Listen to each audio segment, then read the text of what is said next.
ছিল, জামিন দিয়েছে কিনা, দ্বিতীয়ত হচ্ছে কয়জন সাক্ষী হয়েছে, সাক্ষীর জেরা জবানবন্দি চাচ্ছি, জেরা করেছেন কি? আমরা আমি মোহাম্মদ রবিউল হোসেন, আমি জাকির খানের পক্ষে এই সাব্বির হত্যা মামলায় নিয়োজিত আইনজীবী জেরা করি। আজ পর্যন্ত 12 জন সাক্ষীর সাক্ষ্য হয়েছে। এই পর্যন্ত কোনো সাক্ষী জাকির খানের বিরুদ্ধে কোনো কথা বলেনি। জাকির খান ঘটনাস্থলেও ছিল না, ঘটনার সাথে কোনোভাবে সম্পৃক্ত সেটাও বলেনি। বাদীপক্ষ আজকে যে 2 জন সাক্ষী আনিছিল তাদেরকে সাক্ষী উপস্থাপন করেছিল, তারা কিছু জানে না বললে তাদেরকে হোস্টাইল ডিক্লেয়ার করে তাদেরকে জেরা করেছে।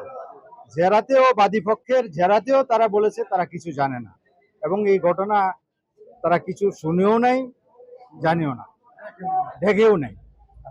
আর আসামিদেরকেও চিনে না এবং কারাগুলি করছে সেটাও জানে না। আমরা এই বিষয়ে আদালতের দৃষ্টি আকর্ষণ করেছি এবং আজকে আমরা পুনরায় জাকির খানের জন্য জামিন চেয়েছি। জাকির খান বর্তমানে বঙ্গবন্ধু শেখ মুজিব মেডিকেল বিশ্ববিদ্যালয় কলেজে চিকিৎসাধীন আছে।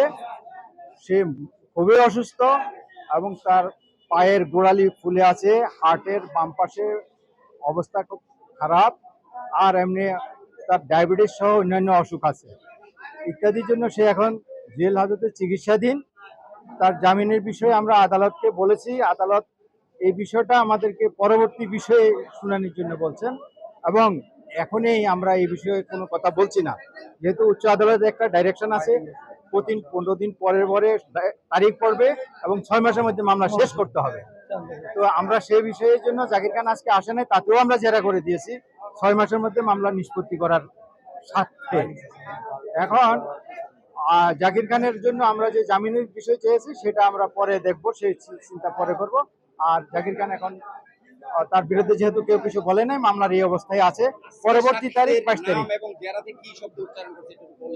আলী আহমেদ মোল্লা বোধহয় একজনের নাম, আর একজন নাসিরউদ্দিন মোল্লা আর আলী আহমেদ, এই 2 জন সাক্ষী দিয়েছে। তারা জাকির খানকে চিনে নাই অথবা কোনো ঘটনা ঘটে নাই বা ঘটতে তারা দেখে নাই, এরকম কথা বলেছে।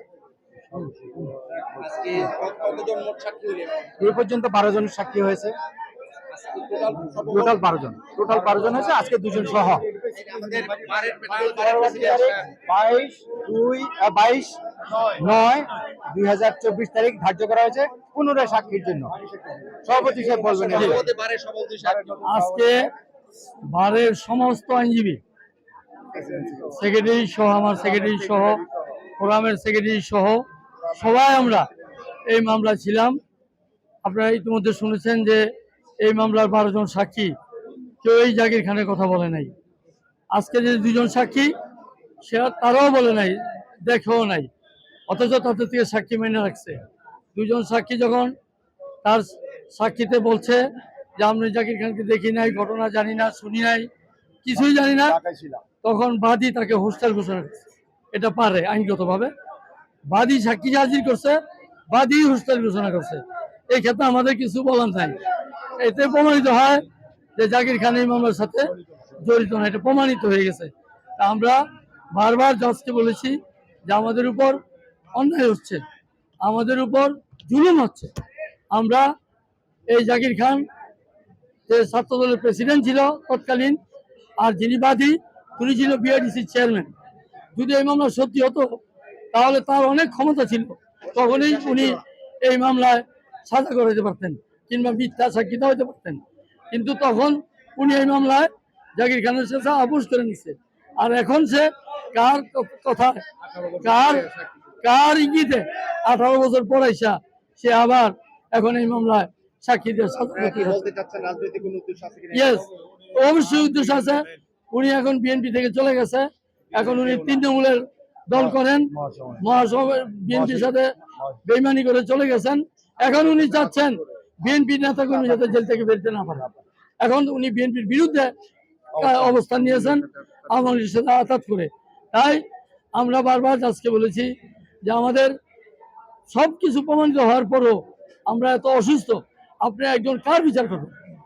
আপনি আসামির বিচার করবেন যদি জীবিত থাকতে, আসামি যদি অসুস্থ হয়ে আপনার কারাগারে বন্দি থেকে যদি সেখানে অ্যাক্সিডেন্ট হয় তাহলে কার বিচারটা আপনি করবেন?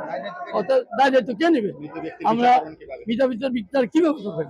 আমরা এই জন্য তার কাছে অন্য বিনয় করে আমাদের মামলার মেরিটের উপরে আমরা জামিন চেয়েছি, বারবার তাকে অন্য বিনয় করেছি, তারপরও আদালত আমাদেরকে কি জন্য দেন নাই এটা আদালত জানেন। ভবিষ্যতে আদালত হয়তোবা বিচার আমাদের পক্ষে বিচার করবেন। আর আমরা একদম শেষ পর্যায়ে এসেছি, সাক্ষীও শেষ পর্যায়ে। আশা করি যে এই মামলায় জাকির খানের কিছুই হবে না, জামিন হবে বা কিছু খালাস হবে। সবাই ধন্যবাদ। ধন্যবাদ।